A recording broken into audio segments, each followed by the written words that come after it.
தினம் ஒரு தியானம். கர்த்தரை நோக்கி அமர்ந்து அவருக்கு காத்திரு. சங்கீதம் 37 வசனம் 7.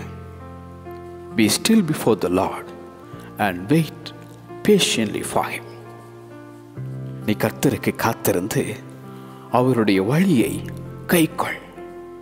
அப்பொழுது நீ பூமியை சுதந்திரித்துக் கொள்வதற்கு அவர் உன்னை உயர்த்துவார். கர்த்தாவே, காலையிலே உமக்கு நேரே வந்து ஆயத்தமாகி காத்திருப்பேன். கர்த்தருக்காக பொறுமையுடன் காத்திருந்தேன்.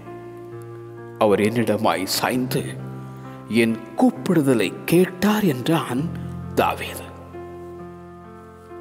கர்த்தருக்கு காத்திருக்கிறவர்கள் புது பலன் அடைந்து கழுகுகளைப் போல செட்டைகளை அடித்து எழும்புவார்கள்.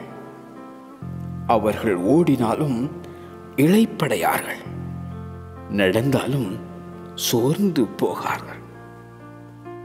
கர்த்தரை நோக்கி அமர்ந்து அவருக்கு காத்திரு. கர்த்தரை நோக்கி அமர்ந்து அவருக்கு காத்திரு. ஆமென்.